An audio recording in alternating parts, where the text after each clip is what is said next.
আজকে ৫ই আগস্ট উপলক্ষে অর্থাৎ ৫ই আগস্ট যে নতুন বাংলাদেশ স্বৈরাচারকে তাড়াই দিয়ে যে নতুন বাংলাদেশ স্বাধীন হয়েছিল, সেই নতুন বাংলাদেশের আজকের ১ম বর্ষপূর্তি। এই বর্ষপূর্তি উপলক্ষে খুলনা শিববাড়ি মোড়ে বিভিন্ন ধরনের আয়োজন করা হয়, অনুষ্ঠানমালা সাজানো হয়। এই অনুষ্ঠান আয়োজনে ছিলেন খুলনা জেলা প্রশাসক সহ অন্যান্য রাজনৈতিক ব্যক্তিগুলো।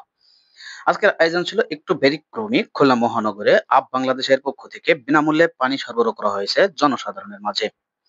সেখানে বাংলাদেশের ওখানে উপস্থিত ছিলেন বাংলাদেশের সমর্থক এবং আরো উপস্থিত ছিলেন বাংলাদেশের বিশেষ করে খুলনা মহানগরের সম্মানিত আহ্বায়ক তানভীর সাকিব।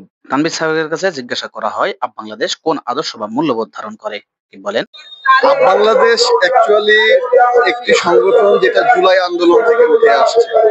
জুলাইয়ের যে চেতনা আমরা দেখেছি, জুলাই বিপ্লবের পরে আমরা অনেক স্টেক হোল্ডার যারা জুলাই চেতনাকে ধারণ করার নাম করে অ্যাকচুয়ালি ধারণ করছে না, একে মূলত এর বিরুদ্ধে জুলাইকে ধারণ করে আমাদের এই বাংলাদেশকে গঠন করা।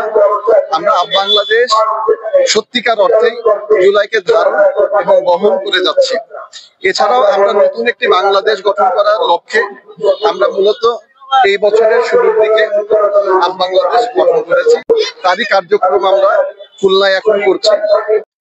এরকম একটা অনুষ্ঠানে আজকে এই যে পানি সরবরাহ যে উদ্যোগটি নিলেন, এটি আসলে মানে কোন উদ্দেশ্যে এই উদ্যোগটি আপনারা নিলেন? দেখেন, বাংলাদেশ যখন থেকে গঠন হয়েছে তখন থেকে আমাদের প্রচেষ্টা ছিল যে আমরা যেন একটি নতুন রাজনৈতিক ধারা তৈরি করতে পারি, যে রাজনৈতিক ধারা একটি সত্যিকারের পরিবর্তন আনবে বাংলাদেশে। আমরা মানুষের সেবা করতে চাই, জনগণের সেবক হতে চাই। সেই জন্য আজকে আমরা দেখছি এখানে প্রচুর মানুষ আসছে। যারা আসছেন তারা হয়তো অনেকেই পিপাসার্থ, অনেকেই হয়তো ইসের মধ্যে আছেন, গরমও পড়েছে অনেক। সেই অর্থে আমাদের মনে হয়েছে যে আমরা যদি শরবত বিতরণ কর্মসূচি করতে পারি, সেটা মানুষের হয়তো উপকার করবে। সেই জন্যই এই কর্মসূচিটা নেওয়া। এই অনুষ্ঠানে অন্যান্য রাজনৈতিক দলের নেতারাও উপস্থিত ছিলেন।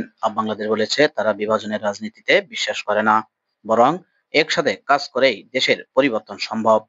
এই আয়োজনের মাধ্যমে বাংলাদেশ আবারও প্রমাণ করলো সেবাই তাদের রাজনীতি আর জনগণই তাদের মূল শক্তি।